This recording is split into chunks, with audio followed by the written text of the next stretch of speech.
learning to expand your possibilities. It's all something that you have to learn, because if you don't feel like you're naturally a manifestor, then you can learn it. That's the exciting thing about neuroplasticity. It's not like, oh, Lacy's the most amazing manifestor and I'm just not someone that can naturally do that. It's if I do it every day, if I repeat it enough times, if I start to see examples of it coming true, I can actually change my brain.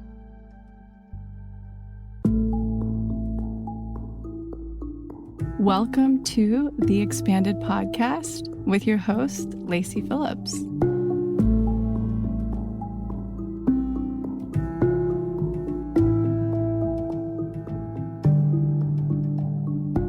As a leading manifestation advisor with a process that's, radically different from the old New Age model, mine is rooted in psychology, neuroscience, and my energetic gifts. I created this podcast to help you expand your subconscious limiting beliefs about the potential of deserving the manifestations you're calling in. Therefore, you're tuning into this podcast series to show your subconscious that anything you desire is possible. And by pressing play, you've already started the process of manifesting it. So I'm just going to get right into today's episode because I am so excited for it. It's been in the making for a bit with the team and I, and now we get to finally announce that we are partnering with Dr. Tara Swart to be our in-house neuroscientist and psychiatrist advisor. So not only is this incredible woman that you'll be hearing from today a neuroscientist, a leadership coach, an award-winning author, but she's also, casually a medical doctor. So she has her PhD in neuroscience and has a former career as a psychiatrist. She's a senior lecturer and faculty at MIT. She's also a senior lecturer at King's College in London. She's known for launching a research project on organizational plasticity, organizational epigenetics, and epicultures. She's given talks for Google, LinkedIn, Facebook, and TED Talks, which we talk about in this.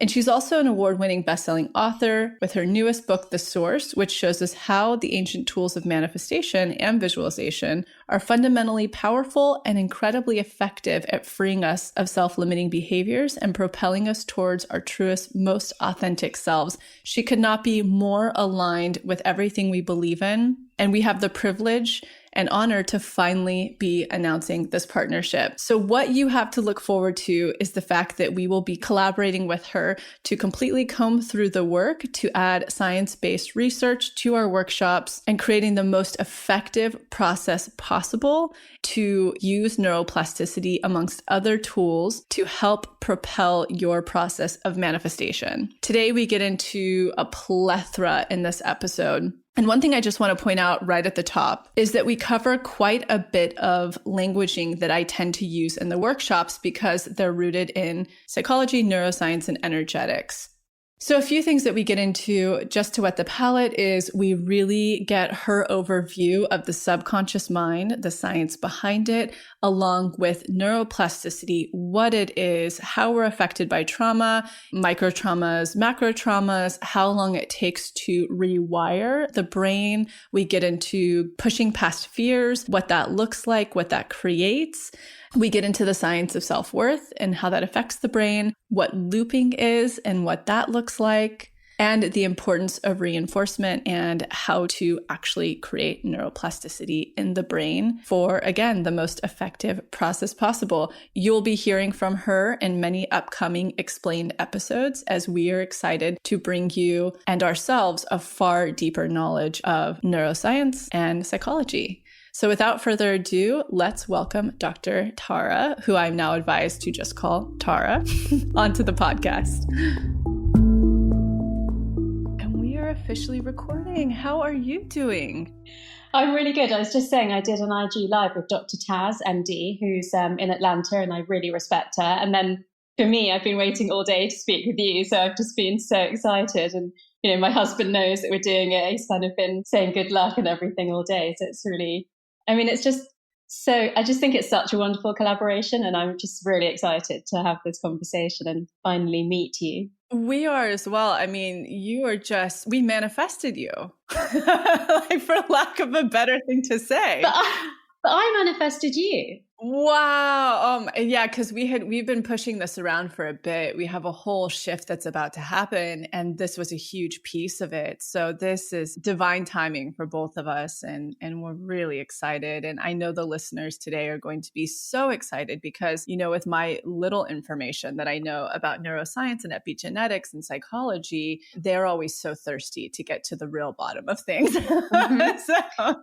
So this is going to be tremendous. Yeah, I mean, it's obvious that you're well read. And with the, 9 years at university that I did, when somebody makes claims about neuroscience that are inauthentic or just not really based on deep knowledge, that really triggers me. And I could see that you were so well read, but that you weren't willing to make statements that you didn't feel that you had expertise in. And I really actually respect that. And that kind of made me want to work with you even more. Oh, thank you for saying that. That means a lot. I think this is such a beautiful combination because I'm just often channeling gifts and anything I've educated myself on, but I don't have that background, and I don't think it's what I'm on the planet for. So this is such a welcome, beautiful partnership coming together. And so I really appreciate that. Yeah, me too. Well, let's kick off with the first question we ask everybody. What's your cultural background and upbringing? Oh, I love it. And so timely, obviously, because I think we're all feeling so much more defined by that at the moment. So my cultural background is that my parents emigrated from India to London in the UK. And then about 5 years later, I came along. So I was born in London. I lived there my whole life, but I had this very strong Indian Hindu cultural heritage. And what's interesting is that sometimes as a child, you struggle with that a little bit. You just want to be like your friends. But later in life, I love travel. I love trying different types of food. And I've ended up thinking, okay, I look Indian. I sound English. I work for an iconic American institution, MIT.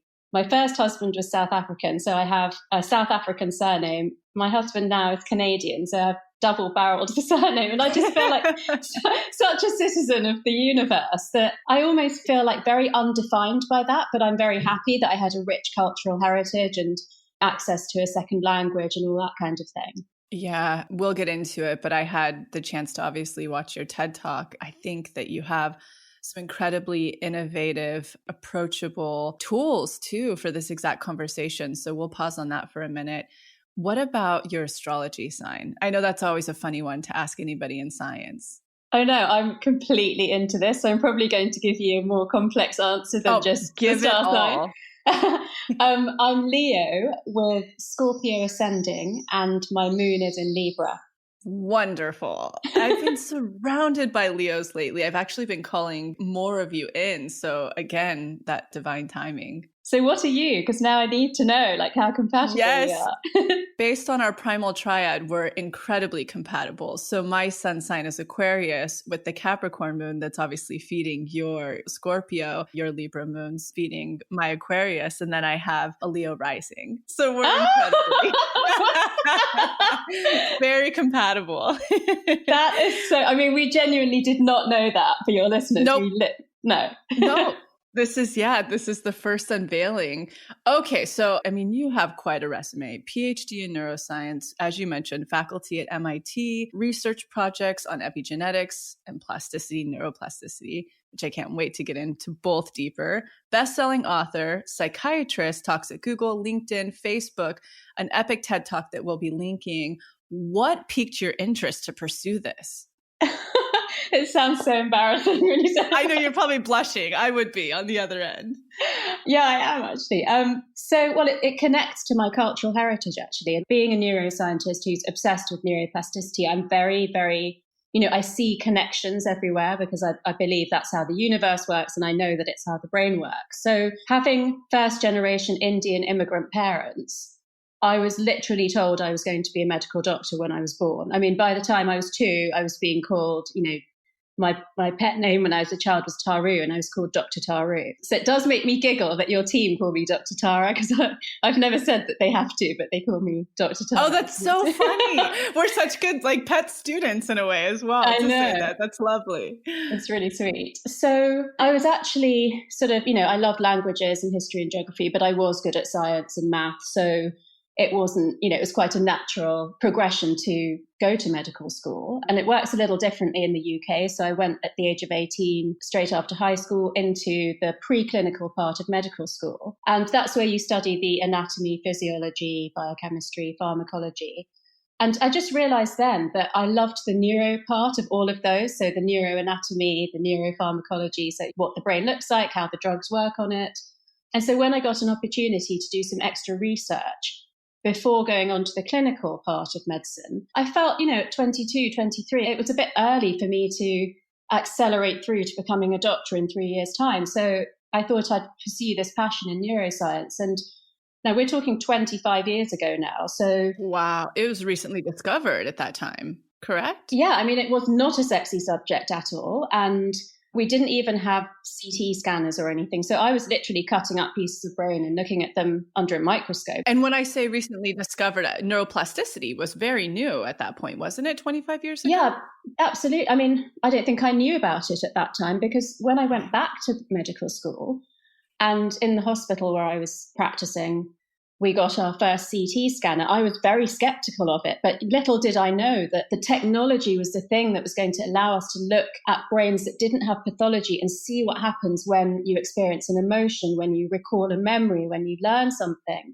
And that, to me, for somebody who was already interested in it before there was technology and, it was a subject that other people thought was cool, was literally mind-blowing. And I'm not one of these people that says, I wish I was young again, or I wish that, I would live for a long time. But neuroplasticity is the one thing that made me think, I wish I'd known that when I was growing up. Yeah, it's always been riveting to me as well, because it's hope and change. It's like proof to me in science that we can kind of become anything we want. Am I correct on that?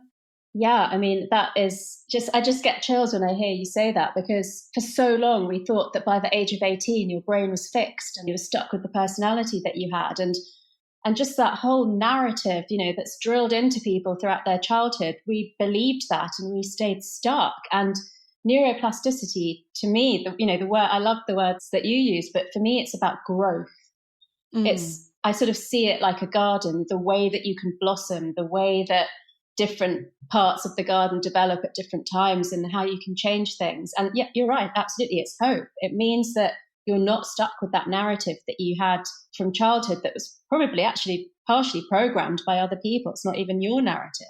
Absolutely. And I can't wait to dig into that more in a minute. First, I want to get through your scientific lens and psychology lens. What is your description, an overview of the subconscious mind? Yeah, so I'm going to say this in a really scientific way, because I know you'll love it, because you'll sort of like geek out on it. But basically, it's based on something called Hebbian learning, named after the neuroscientist Donald Hebb, Hebb. And so what he sort of said was that as you go through life, as you experience emotions, as you embed your memories, you can't possibly remember every single thing that you've experienced in life. So if you like that model of the brain in sort of 3 segments, then the outer cortex contains our working memory, which is the things that we need to remember to live and do our job on a daily and short-term basis. And then deeper in the limbic system, which is the intuitive, emotional, partly subconscious, partly supraconscious. So, around the, yes, I'm aware of it, maybe I'm not so aware of it part of the brain. That's where you store your habits and behaviors. But deeper than that, and this is what I love about your work, so in the brainstem, in the spinal cord, and actually in all the neurons in our guts, in all of our organs, even in our arms and legs, is stored everything that we've experienced through our life that we're not consciously aware of anymore because a certain amount of time has passed, or it's just been replaced with information that we repeat on a more regular basis. So repetition and emotional intensity are the things that keep, they embed pathways in our brain that we are more aware of. So it's very basic. The more you do something, the more you see a person, the more that's at the front of your mind. And so what I love about your work is that it gets to that subconscious, which isn't even in the limbic brain, because that's emotions and thoughts and partly behavior. It's deeper than that. And it's, I want to think of a really lovely phrase for it, but it's like the unremembered memories, if you know what I mean. Absolutely.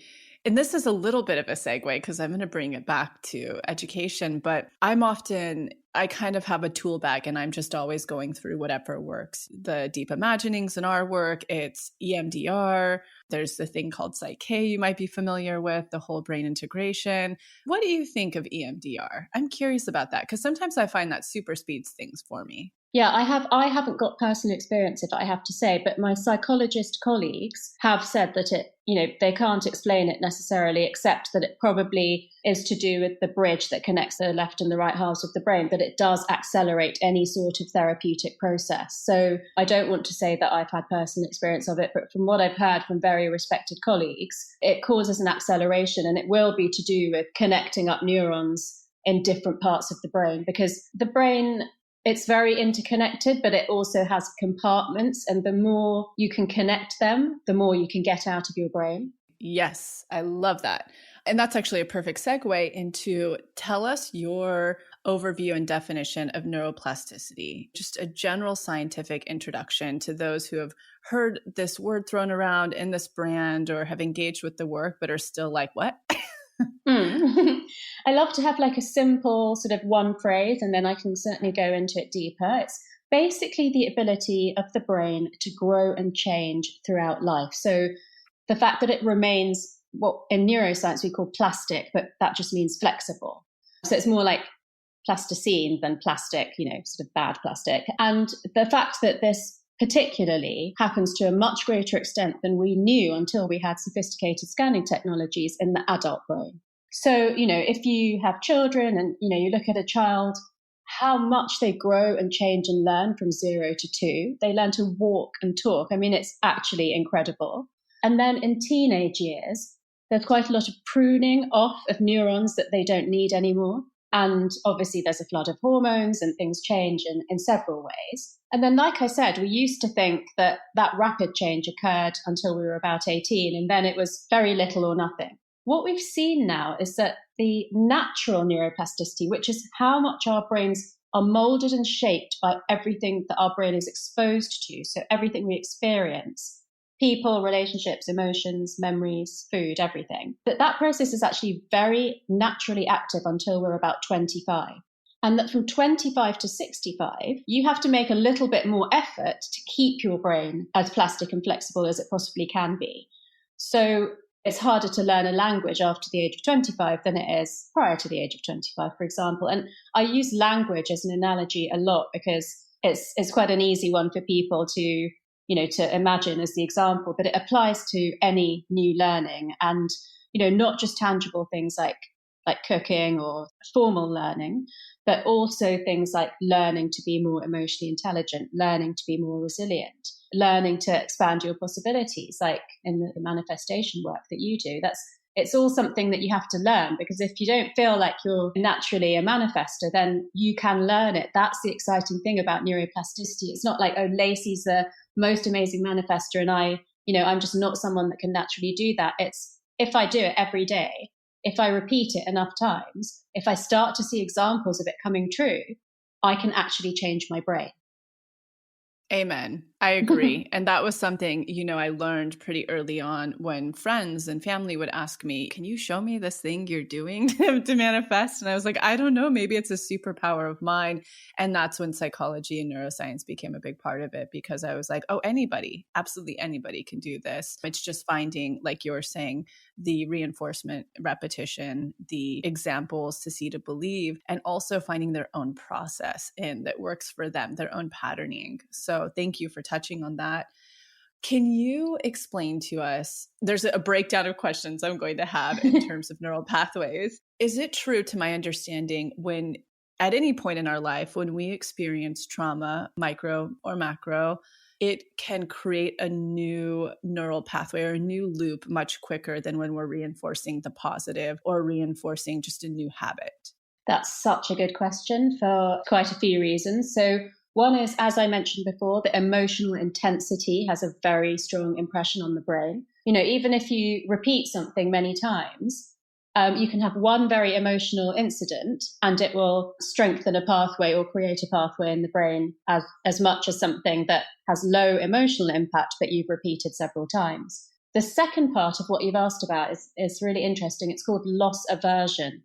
which is actually one of the strongest natural gearings of the brain for evolutionary reasons. And that is that the psychological effect of any perceived loss, trauma, anything bad happening, any negative emotion is 2 to 2.5 times as strong as the equivalent reward. And so the classic example of this from behavioral economics is if you parked your car in the lot this morning and walked to your office, and when you got to your desk, you realized that you'd dropped $50 on the way. And you went back to the parking lot, back to your car, looked for it everywhere, asked people if they'd seen it, and it was lost. The chances are that you would still feel bad and remember that last thing at night when you're going to sleep. If, however, you walked from the parking lot to your desk and along the way you found $50 on the floor, you might keep it, you might think of it as a gift from the universe, you might give it to charity, but within half an hour, maximum of an hour, you would have forgotten that you found that $50. It's not that big a deal. So, I always think it's a financial example, but it's a good one because I think most people can identify with that. And then, everybody will have examples of their own of things, they don't have to be exactly equivalent, but just how a loss or a trauma does affect you so much more than a similar positive event. And that's what's so important about your work, because neuroplasticity can work for good or bad. So if you keep mulling over your insecurities, or if you keep recalling your recent breakup, you are strengthening that pathway in your brain. And all that's going to do is tell your amygdala and your hippocampus, which connect your emotions and your memory, that when you take a risk of going into a new relationship, you'll get hurt. Yeah, I just could go so philosophical with this of like good and bad and the brain and our own structure we can create, but we'll save that for many more episodes since you'll be joining us. Through your lens, if you were to define trauma, because it's such a spectrum, what does trauma mean to you? Or when you are talking about it through the lens again of neuroplasticity or simple psychology, what's your 2 cents on that? Well, I have 2 lenses for that because I did clinical practice as a psychiatrist for 7 years, and 2 of those years was with children. And so I've seen trauma, by which I mean sexual abuse, physical abuse, emotional abuse, domestic violence in the house, alcoholic or drug addicted parents, and that's severe trauma. But along the way, somebody that doesn't experience those things necessarily can experience loss of a family member and have a bereavement. And it may not be a traumatic in an abusive way, but it's still traumatic. And then, many, many smaller things, being bullied or having skin issues, being overweight and struggling with that. So anything that's made you experience what we call a survival emotion. Like, I don't really like to say positive and negative emotions because we need the full spectrum of emotions to survive. But the survival emotions are fear, anger, disgust, shame, and sadness. And that's 5. And the basic spectrum of human emotions is 8. So there's also surprise, and then joy/excitement, and love/trust. Mm. And so that goes back to your point about the negativity being stronger in the brain than the positivity, because of the 8, 5 of them are survival emotions, which correlate with the stress hormone cortisol. And people will do anything not to feel ashamed or feel like somebody's disgusted with them, or, feel really sad or really angry.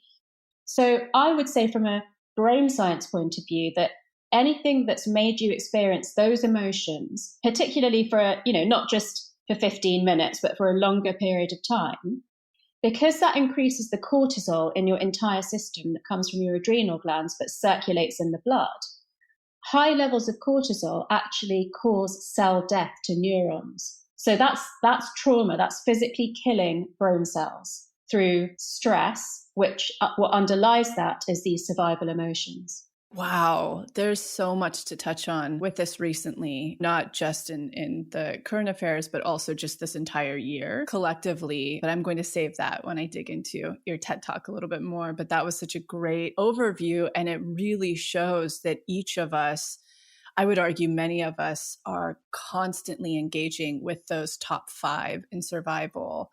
I know I can speak to myself on this. That has probably been majority of my life up until 30, mm-hmm. And having to undo so much of that, and then combining it with the spiritual aspect of trust and all of that beautiful stuff. So fantastic overview. And I guess that would be a great way to jump into, I use the terminology a lot, loop. You're looping from your subconscious, you're looping and projecting. How would you define the looping? So I'd go back to, it's a metaphor, it's not as simple as this description, but those three sort of levels of the brain. And what I mentioned earlier about the amygdala and hippocampus. So the amygdala are the two small almond-shaped structures deep in the limbic system. And they're the seat of all of our emotions, including those 5 and 8 that we've just discussed. So an event will trigger an emotional response from the amygdala. And then the hippocampus is where emotion and memory is associated. So a classic example, given what you've said about the current context, just what so many people go through till they're 30 or 35 usually, is that when you experience one of those emotions, the hippocampus brings to the front of your mind all the other times that you experience that emotion. And so, very frequently that's like, don't risk asking for promotion or a pay rise, don't risk getting into a relationship and all sorts of things, because it's geared to loop to the most negative memories of that similar emotion in your life. So that's one loop. And then, this is very, very scientific. I know that you use looping a bit more as a metaphor, but the other structural neural loop in the brain is between the prefrontal cortex and the limbic system. So the prefrontal cortex is more rational and it regulates what comes from the limbic system. And so if you're going through your general life and you experience a survival emotion, like you get, angry at some point, then usually the prefrontal cortex can dampen that loop. But if you're under chronic stress, if you're fearing for the health of a vulnerable family member, if you're isolated and lonely, everything that's going on in the world right now, this year has to be the biggest example of us having that chronic low-grade stress and anxiety in our lives. Then it just becomes a little bit harder for your cortex to regulate your limbic system. And so emotions can become heightened. They can happen more frequently. Your threshold for coping with then, one thing that happens in the home is lowered. So it's all about loops. Whether you take the brain or you take the hormones and the different glands in our bodies, they usually work through negative feedback loops, which means that once a level of something gets high enough, they send chemical messengers around through the blood or through the nervous system saying, okay, I've got enough stress hormone now, don't produce any more. But what's happening at the moment is that we're not getting that message that we don't need to produce more because we feel that we're in a survival situation. And, that's been wired into our brains since the cave times. And, I also believe that part of success with personal and spiritual development, and, which includes the work that you offer people, is to regulate emotions at both ends. So for that feedback loop to be symmetrical.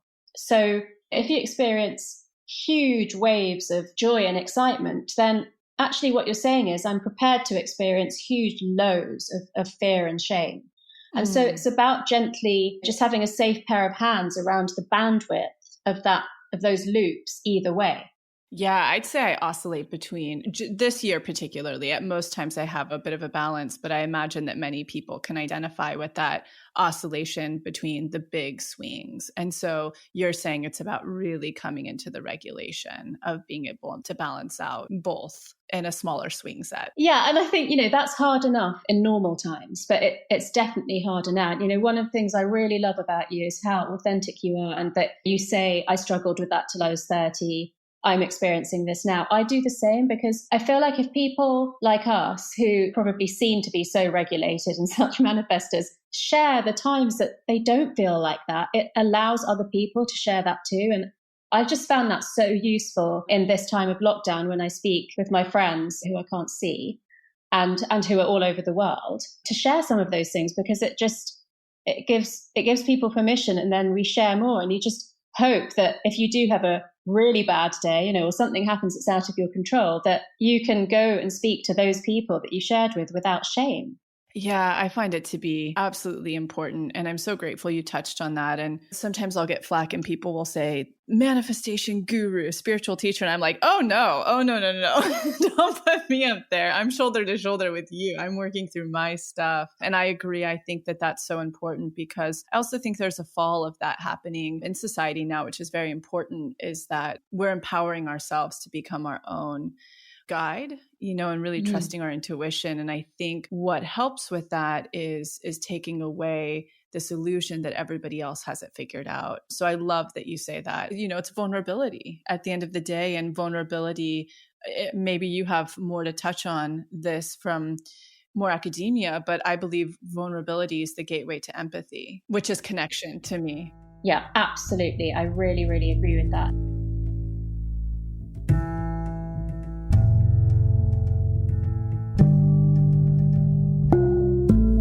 So I'm quickly interrupting this episode to invite you, if you're ready to start your manifestation journey, or if anything you've heard in our manifestation episodes has piqued your interest to begin. We have a la carte workshops in everything from the basics bundle, which is what we recommend to everyone who starts. It's the formula that actually teaches you how to manifest, unblocked inner child, and unblocked shadow. We also have a la carte workshops on love and money. But the real gem is the Pathway membership because it encompasses every single workshop we have. It's a year-long membership with full access to the few a la carte offerings we have and exclusive workshops not available anywhere else, such as the daily practice, which is what everybody in the Pathway uses, hopefully at least 3 times a week to daily, in order to truly create the new neural pathways that one needs in order to manifest, and houses the library of our deep imaginings, which is our unique hypnosis process that allows you to get into your subconscious and overwrite those old neural pathways, creating the new ones. You can use our special code EXPANDED, all caps, EXPANDED, to receive $20 off your first a la carte workshop purchase or $20 off your first month of the Pathway. Again, that's all caps, EXPANDED, EXPANDED. Okay, now back to the episode.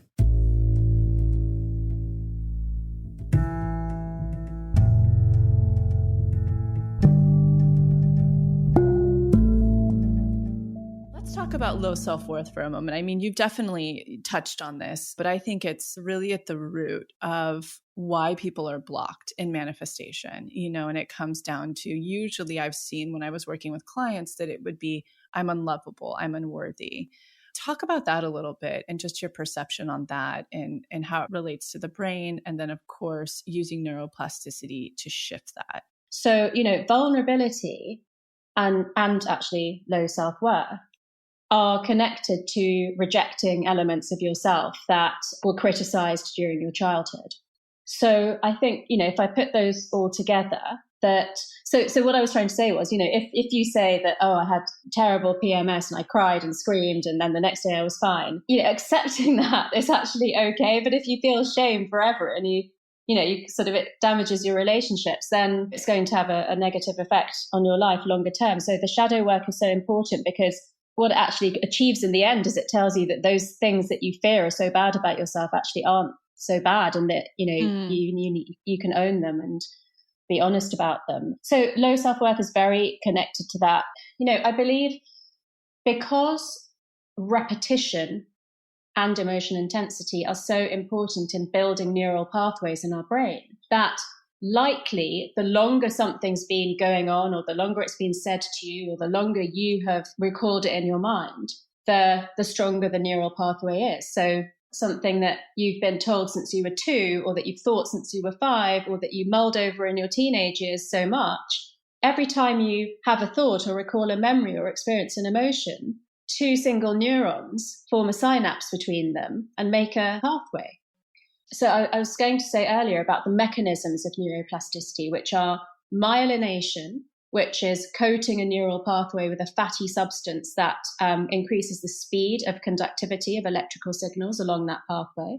And then synaptic connection, which is 2 neurons that weren't previously connected that connect up. And then finally, neurogenesis, which doesn't happen a lot in the adult brain, but it happens around the hippocampus where we create memories, is an embryonic nerve cell becoming a fully formed neuron. And so, the most complex process would be the embryonic cell becomes a neuron. Through a synapse, it connects to another neuron and becomes part of a bigger pathway. And then eventually that pathway becomes myelinated and information goes through that pathway faster than it goes through other pathways. And so if you've been told negative things or you had very embarrassing experience as a child, then that pathway's had so much longer to, develop in all three of those ways. And it basically forms a loop, like, in the way that you talk about loops. And so as soon as you're confronted with a difficult situation, the default pathway is the one that you loop back to. It's a great answer, and something we'll catch flack for sometimes for people outside who aren't too familiar with our work. They'll say, you aren't blocked, you're not blocked. And, we always kind of have a chuckle about it internally because we're not out here trying to preach that everybody's damaged. And in fact, we're trying to empower, or like if you really get down to the root and you really start to shift this, a lot opens up for you because you're no longer subconsciously pushing it away, or energetically subconsciously pushing it away. What are your thoughts on that? Which actually, I think I'll make it a two-part question to bring some hope in there. And I know this varies. How long does it take to create a new positive neural pathway when, for instance, you've had a block? That's a really important question, but I'll come to that last. So interestingly, in my research on brain agility, which is a very simplified model of the major pathways in the brain that we use for thinking, and they are emotions, physical connection, intuition, logic, motivation, and creativity. And, obviously there's much more complex psychological pathways in that as well. But I talk about blocking or splitting off from those. And there's two ways of looking at that. So what we do see is examples of children who were either very overweight or had very bad skin, those two things particularly, and were bullied and, not supported and nurtured in how to deal with it, either by physically doing something about it or mentally reframing it, that they tend to block off that physical connection. So, the brain-body connection. And so often I see, in my clinical practice that people who've had that sort of experience aren't very good at telling that they're hungry or that they're thirsty, they haven't drunk water for such a long time. But then there's people for whom that is a superpower, where they can tell 3 days before they get a cold that something's not right in their body. And conversely, there's the people who work super hard and then as soon as they go on vacation, they get sick because they don't listen to their body. And I could give you an example for all of those where something that's, a traumatic childhood event has led to you blocking off access to that pathway. And it's just that pathway of thinking. It's not even a particular block. Like the unblocking work is more specific, like unblocking no, unblocking inner child, unblocking shadow. So I'd like to turn that on its head to, any of these skeptics and say, nobody is equally good at everything. If you've done really well in formal learning at school, then your logical pathway is going to be very, very developed.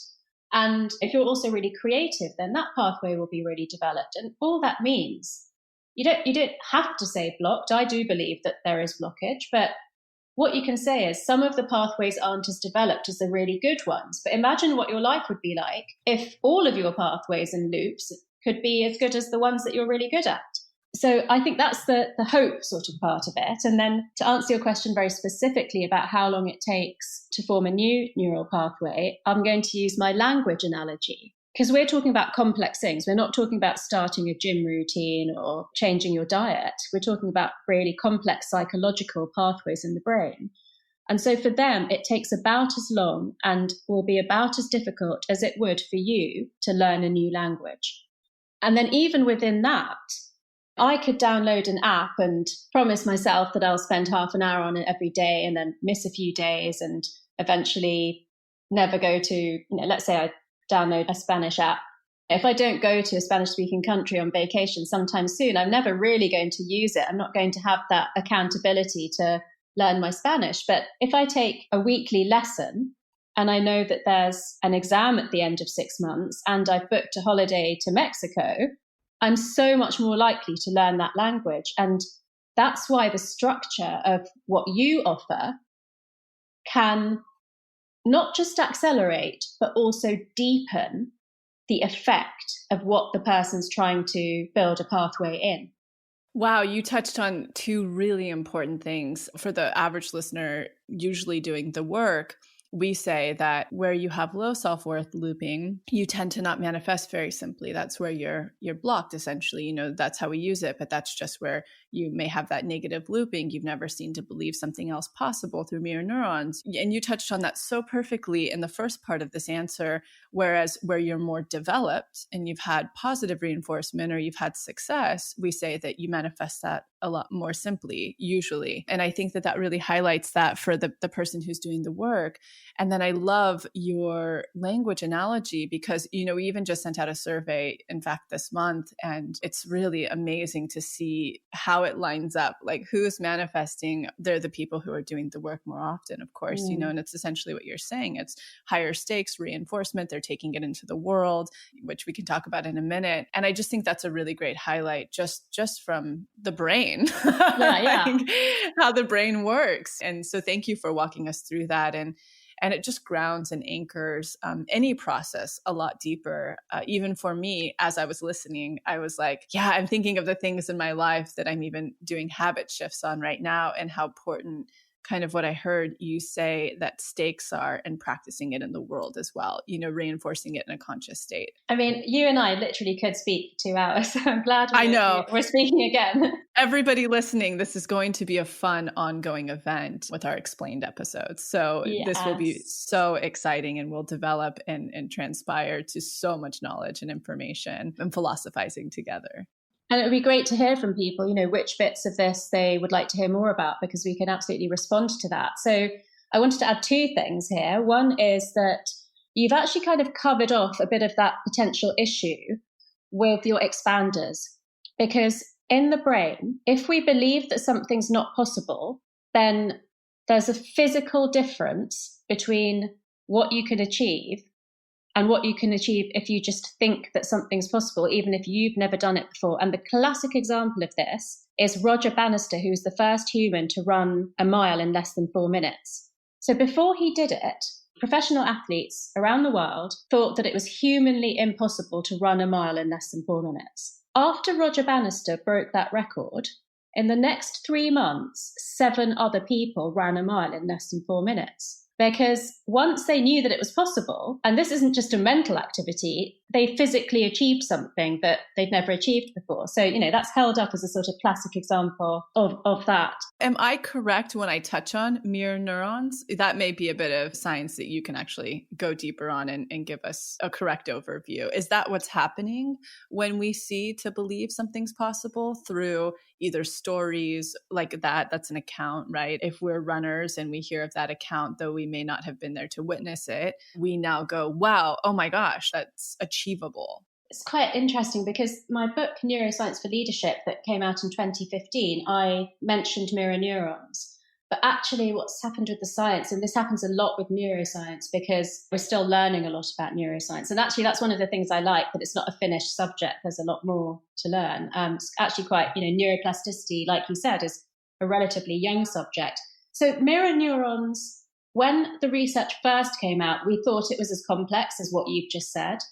It turns out that they're not involved to such a level of complexity. So it's probably the case that it's more, if we were face to face, and, you know, I was looking at you when you were speaking and I was watching your facial expression and we had eye contact, and on a deeper level, my brain's registering your micro facial muscle movements, that I would have a level of empathy for how you're feeling, because I would know how I would feel if I was making those facial expressions. So this is absolutely open to change, but at the moment, the mirror neuron story turned out to be a little bit disappointing, but it certainly seems to underlie empathy. So you could extrapolate it to say what you've said, that it wouldn't be wrong, but there isn't empirical data to support that at the moment. So for that process of creating a new pathway, there's 4 steps to it, because I've mentioned accountability, so I wanted to mention the other 3. And the first one is raising awareness. So you need to know what it is that you have to work on. And with things like shadow work, you sometimes don't know. And, you know, unless you look at the menu, you may not realize that you need to unblock love or unblock money, because the awareness may not be conscious. So raising from non-conscious to conscious is the first step, knowing what you need to work on. And then the second step is focused attention, because if you focus, strong attention on something and you work hard at it, your brain will divert resources to building that neural pathway. So it will send the blood flow with the glucose and the oxygen to the pathway that you're struggling to build. Whereas if you only do the work intermittently and you don't really pay proper attention to it, you won't get those extra resources. Another part of that is deliberate practice, which is that you do the work, but also that you go out into your life and you actually say no to things that aren't at your level of worth, that you leave a relationship that you've got the intuition about, but you haven't wanted to sort of take the risk of leaving physically. And then the final part is accountability, because even if you think, okay, I know what I need to work on, I'm doing this work, there are small examples of it coming true in my life, it's hard work. So if you think that nobody's going to ask you in 6 months' time, did you do that thing that you were working on? Or, you're not going to see in your journal that you'd set a date where you do it by, or use a piece of technology to hold yourself accountable, then you're just you're more likely to give up before you get to that great point. And that's why I absolutely love the phrase that you use about the magic dark, because to me, that is the point where so much physical hard work has gone into building your neural pathway, but you haven't seen a difference yet. And then there's just that moment that's the tipping point where that pathway becomes the default pathway, and suddenly you don't have low self-worth. All the time you were working on it, you still had low self-worth because it doesn't change because you decided to do the work. Like I said, if it's the equivalent of learning a language properly, it could take months. So the point is, partly that work can be very confronting and, maybe a little even emotionally disturbing, that you've got to push through that difficult period because that's how the brain works. There's so much there that I am so happy that you mentioned. But the biggest highlight, and I hope everybody's digesting the information because it's so valuable. And the biggest highlight I want to make is that's why I am the most excited. And I think as a whole, we all are as a brand to be partnering together, because we can take anything that has been outdated or not correctly translated or, anything in this work. And not only that, with you, we can also now make it as effective as possible. And so that's something that I'm so looking forward to. And I'm so glad that you touched on that with the mirror neurons, that, things are constantly changing, or maybe it wasn't the correct wordage to use and all. It's just so exciting to me, because our biggest mission here has always been to A, make this work as accessible as possible, and B, so that anybody who wants to manifest the life they deserve can access it and do it. What's wrapped up in all of that to me is results. Results are everything. And so, now that we have so many results that we're like, great, how do we even take this deeper for people? How do we make this even more approachable, accessible? And when I say accessible, I mean it on a spectrum, obviously, like accessible financially and many resources from free to whatever we offer, but also accessible to a manageable daily practice. So there's a lot of really exciting things that, are in the works between the two of us and the brand as a whole that I'm very, very much looking forward to. So yeah, just wanted to throw that out there and thank you for that information. Well, thank you. And, I really want to just add to that, and, the reason that you wanted to work with me is because I'm so rigorous about the science. But I also think that something like mirror neurons is a useful analogy because people have heard about it and they kind of know what it means. So, we're not going to throw the mirror neurons out, but we're just going to just use it in a slightly different way. And I think both of those things are important because rigor in science is important, but just like you, accessibility is so important, because if that rigorous science doesn't help change somebody's life, what's the point of it? Absolutely. What's the point of it? I agree entirely. And you might have touched on this a little bit, but I know you talked about it in a couple of the things that I watched. Explain the difference between soft wiring and hard wiring, and how do we override our soft wiring to turn fear into trust? Oh, this is a huge topic. Probably it is, right? We could have a whole episode on this. I know. I'm like, briefly. So what I'm trying to say is that given what we now know about neuroplasticity and how much hope it offers, as you so beautifully said, I don't really like to use the word hardwiring. Now, let's get real, given what's going on in the world at the moment. Certain biases and stereotypes are hardwired into our brains because they meant the difference between life and death when we lived in tribes. However, we can overturn even hardwired or unconscious biases. And that's why I'd rather say, let's call it soft wiring, because as soon as you've said it's hard, you'll think, well, if I've got a racial bias, I can't do anything about it. But it's not about whether you can actually make that go away. It's about, can you behave differently, even if that's your instinctive reaction?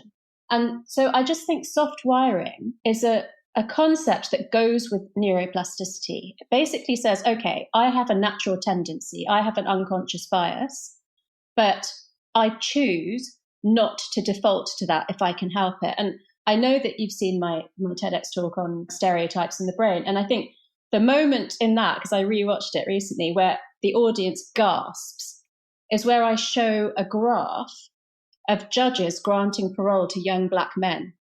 And there's 3 points on that graph where they're granting 100% parole. And then over a period of 2 hours between each of those 3 points, it goes down to 0 paroles. And those 3 points are when they have just eaten something and their brain has access to glucose. Oh, I know. I know. Crazy. I know. And I gasped when I watched it as well. Yeah. So what that means is that even if you have something wired into your brain, if you're well rested, if you've eaten regularly, if you've drunk enough water, you have no excuse to work harder to overturn that bias or that low self-worth belief or that lack of manifestation, because it's harder work, but you can do it. Yeah. And I mean, this parlays into something I genuinely really want to ask and is so important at this time, and touching on that TED Talk specifically, which we'll have linked below, and I encourage everybody to watch. I believe there are so many forms of activism, but for you in particular, as a neuroscientist and many other incredible things, and a woman of color, what role do you think neuroplasticity can play to fight racism, marginalization, and oppression? I think it can play a huge role because it can take the strong emotive element out of it by providing data like that graph, like a lot of the other things that I said in there. And actually, what I was really gratified by is that a lot of the comments I got after I posted that on Instagram last week was, this was the most neutral explanation of how racism works in the brain that I've ever heard. And I just feel that neuroscience has given me such a gift to say something in a way that's not saying you're a bad person. It's saying this is how your brain works and this is what you can do about it. So, and I have had a lot of requests from companies to come in and do some work since I re-released that TED Talk. Isn't it funny how I actually did it in 2017 and it didn't get viewed as much as my previous one, but now everybody's very interested in it. So absolutely. Yeah. And wonderful, that exists as a resource. It was so timely that we even watched it as a team, I think only a week ago. And it's so empowering on many levels. Like I say, that there's possibility for change and hope. What are your thoughts on that? Like the hope that looking at the part we take, myself included, I'll say, in white privilege, that we can actually use this work to eradicate and heal these biases, to really do actual deep anti-racism work personally? I mean, again, this is a whole podcast, but I'd like to think that with each generation, things improve a little. Personally, even though I'm a scientist, I'm going to give you a really spiritual answer, I think, which is when I watched 12 Years a Slave, which I watched alone in the cinema, I just remember feeling that it's like in our DNA that we're all responsible for everything that's happened ever.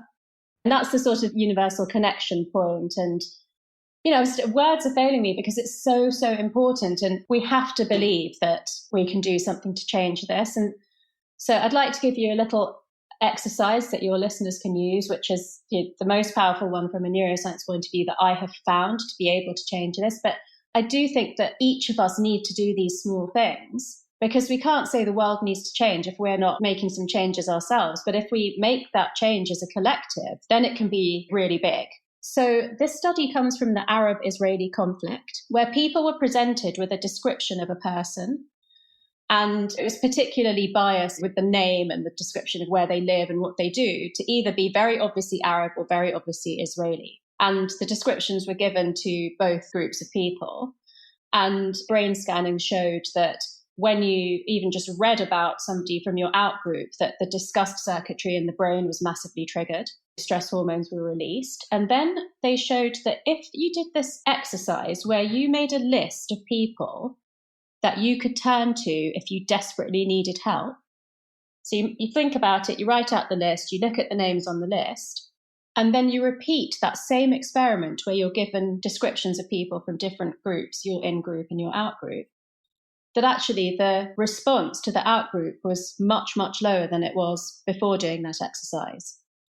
So this comes back to the universal connection thing. This means that if you recall fond memories of people that offer you security and protection and love, and you flood your brain with oxytocin, which is the hormone of bonding and love, that it actually reduces the negative response to your out-group. So that's a scientific experiment, but I think there are so many other small things we can do.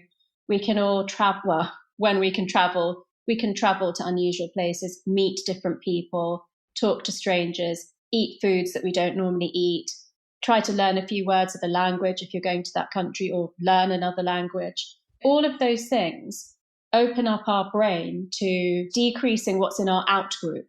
Yeah. And for anybody who wants to learn more and hear more on that explanation, again, go ahead and click below to the TED Talk we have linked, because you explain it really beautifully in that. And just taking personal accountability here as well. I think that fear of saying the wrong things or not coming off correctly have really kept me from having this conversation with people. But I just really want to just be one of the first, like calling in our white community, be an expander in that sense that we can all do this work. And this is one of the ways that I'm tackling it. And I think it's so important. And I'm learning every day. I know everybody in the brand is as well. So I just also want to make that disclaimer that it's just been a really interesting journey, and using any form of tools that can also take things on a deeper subconscious level to really reach the subconscious biases as I educate myself and have been through literature and movies and podcasts. I just think going that extra step deeper has been really, really powerful. So yeah, excited to talk about that more in the future. And thank you for allowing an open space for that as well. That's so powerful. I'm really grateful. Oh, you're very welcome. Well, one thing I really, really want to, I feel like we're probably running out of time, but again, there will be so many fantastic conversations. There are two last things I want to cover. One in particular that I think is so important, and correct me if I'm wrong. This is something that I've noticed in my own patterning and that I saw through clients. When we step through a fear, so something that we've had to prepare ourselves for, maybe we've been doing the unblocking around subconsciously, and then we actually get that active courage to step through the fear, it seems to me, I notice in myself, and again, I've noticed in clients, that it's like the neural pathways are being formed quicker through that actionable step that, again, might feel traumatic because it's so big and we're so afraid of it. Maybe that can even be a great example of, that conversation. Tell me about the role of walking through fears in neuroplasticity, and does that speed up the process a little bit more when you're prepared for it? Yeah, it's 100% true, because fear paralyzes the brain. And so you'll have heard of the flight, fight, fright response from the brain. And that was to do with running away from saber-toothed tigers. But the modern day equivalent of that is freeze. And, that's that feeling of being like a rabbit in the headlights, or when your teacher or your boss asks you a question that you know the answer to, but you just go completely blank and can't speak. And that's basically cortisol flooding your brain and your amygdala working overtime. And where I've said before that the prefrontal cortex regulates the amygdala, it's the balance goes completely the other way. And so you can't access your logical thoughts. So what tends to happen is, because that fear paralyzes people, they stay in the limbo state for a very long time. We've talked before about the hippocampus, which connects emotions and memories. It keeps telling us that if you step forward, something terrible is going to happen to you. And it reminds you of all the previous examples of that. So we wait and wait and wait, but then it gets to a point where either the neural pathway is built up or you just can't tolerate staying in this paralyzed limbo anymore. So you take the step. And, I've so many times I've thought, why did I not do that weeks ago or months ago? Because I have so many memories in my mind of when I've taken that step that it's never as bad as I thought it was going to be. But yet the next time I get into a real fear situation like that, I don't remember that piece. I just remember, if I take a risk now, my whole life's going to fall apart kind of thing. So it is a protective mechanism of the brain for survival, but we're a lot more evolved creatures now than we were when that survival mechanism was wired into our brains. But, it's not easy. I think that's what you're alluding to. It's easy enough to say, if you step through the fear, great things will happen. It won't be as bad as you imagined. But at the time that you're feeling the fear, it's overwhelming. So I think, like we both said in this podcast, just more examples, maybe writing them down in your journal of times that you've stepped through fear and it's worked out really well, so that you can go back to that list when your brain isn't naturally giving you that list. Absolutely. And we term this, for any listener who does the work, jumping off of a cliff, which always creates what I call situational magnetism. And I would be so curious of the physics of that from a scientific perspective. When you've prepared subconsciously and you finally jump off that cliff, you're so rewarded, right? So many little, I say right, but I just, this is what happens through patterning. Little things start coming to you. You become very magnetic. And it would be so interesting to see like the full scientific holistic scope around that, of what's truly happening on not just like a neuroplasticity level, but an epigenetics level, like how your energy shifting in general. So therefore things are meeting you with that energy shift. It's always one of my favorite quick ways to create magnetism when things have been really stagnant. It kind of goes back to that Roger Bannister 4-minute mile thing. So knowing that something's possible. When people talk about energy, we get criticized because it's too intangible, but actually it shows up in your posture, it shows up in your eye contact, it shows up in how wide you smile, and people do notice that. So that can bring in opportunities because you look like somebody that's confident, not like somebody who's got low self-worth. So that does bring different opportunities. Then I think there's definitely a more spiritual answer to that, which is something I heard recently that I just loved, which was, sometimes when you spend so much time looking at the door that's closing, you don't notice the door that's opened. So I think it's also about taking your attention away from the bad thing and actually being able to see things. When you're in a fear situation, your vision actually becomes narrower. And that was, again, back in the cave, that was so that people could hunt or run by having very, very clear vision right in front of them and not being distracted by things to the side. So I think when you then take away the thing that's inducing the fear, then actually your visual field literally opens up as well. So, yeah. Wow. That's incredible. Oh, yeah, that makes the world of sense to me. The last thing I want to leave off on, because I think this is important, it's been such a massive year that has hit people on a complete spectrum. I like to say that the way it's shown up energetically is rock bottom, a rut, or I know people who are there, this experience is allowing them to catapult or be a catalyst for up-leveling. And I would argue that everyone across the board, like you've said earlier, has experienced those 5 feelings of survival. If you were to give a daily practice or a tip or a tool for everybody listening right now who is continuing to experience that micro anxiety in their life, that constant, what would you give them? I would give them the opportunity to create a personal mantra or positive affirmation. So from Buddhist philosophy, they say replace every negative thought with a positive thought immediately. Now, that's not so easy to do when you're on that negative spiral. So what I ask people to do is examine their negative thoughts or the anxiety that keeps recurring in their mind, and then do what you talk about, which is get to the subconscious belief that underlies that thought. And you gave some examples earlier, I'm unlovable, I'm unworthy. And then create a personal affirmation that is the opposite statement to that subconscious belief, even if it's wildly opposite and it almost makes you laugh when you say it because it's so not true at the moment. Then when you have these day-to-day anxieties, that you just repeat that mantra in your head. And so what that does is it actually moves you from the neural pathway that's the anxiety and the bad subconscious belief one, to you building up the new pathway till it's stronger than the negative one. But really distilling it down to the subconscious belief that underlies whatever it is that you're thinking it's important to spend time on that. But if you do that and you come up with this statement, because it's so personal to you, it actually works much better than a quote or just a generic statement. So that's the one thing I would say for that. But we have so many other things like this that we can talk about in Explained. Yeah. And I just want to confirm that that's very much how I practice as well. I do the subconscious work first in that theta state so I can really begin the process. And I think it's getting things firing, essentially, like the synapses happening. Is that correct? Mm. And then once I know what the healing is, what the reprogramming is, I continue to, and I just call it reinforce in the conscious state. I'm reinforcing it. Like anytime I'm re-triggered, I reinforce. So that's exactly what I practice as well. Yeah, we've basically said exactly the same thing, which is why we love working together.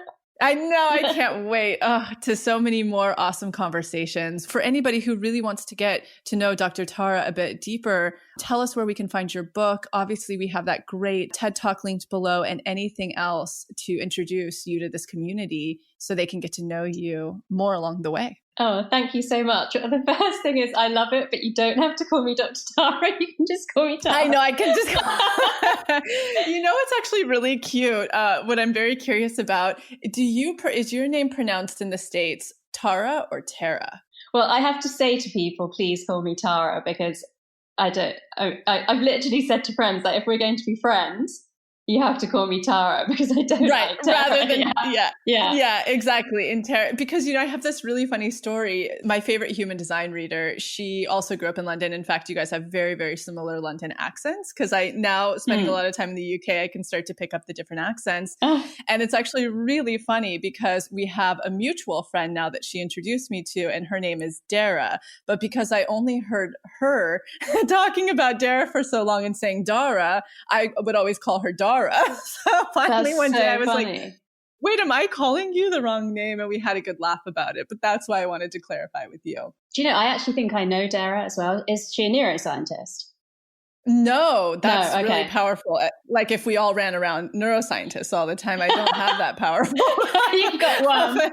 Yeah, I don't have a ton of academic friends. Okay. A lot of spiritual ones. Yeah, this is exciting. It's an unusual name, so I just wondered if it was such a huge coincidence. But so thank you. My book, The Source, The Secrets of the Universe, Science of the Brain, is available at Amazon and all bookstores throughout the US when they reopen. And so actually on Twitter, I'm Tara Swart, but that was taken on Instagram. So I am actually Dr. Tara Swart on Instagram. Wow, there you go. Yeah, Tara Swart. That's where I'm most active on social media. And so I've done 2 TED Talks. One was on technology and the future of humanity. And one was the one that you've linked to below, which is, I called it Neuroscience and Nationalism, but it's basically about racial biases. And I have a website, taraswart.com. But as I said, Instagram is really where I'm the most active and interactive. Wonderful. Well, thank you so much for your time, and can't wait to speak again next month. Me too. Thank you so much, Lacy. Thank you so much for tuning into the episode, and I hope you enjoyed it as much as I did, we did. And in case you're not totally ready to join the pathway yet, I wanted to share a few of our free offerings that I'll often suggest to people as a little bit of a blueprint to get them started on their manifestation journey. The first place I like to direct people completely for free is the motivation. You can see it linked below or on our homepage as our testimony library. And it's categorized by different subjects, whether you're calling in career, money, love, wellness, and much more. When you're reading about a member's experience of what they manifested, you're actually seeing to believe and showing your subconscious that that very thing is possible for you. The second place I like to direct people is to the free clarity exercise, which is also linked below. In it, you get to try our own unique hypnosis process, learn about the science, and some journaling prompts.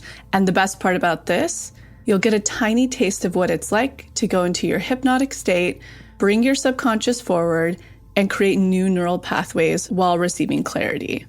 And the third thing, if you haven't listened to it on this podcast yet, please go back to the episode titled Manifestation 101, where you'll learn the basics of neural manifestation to truly understand this process.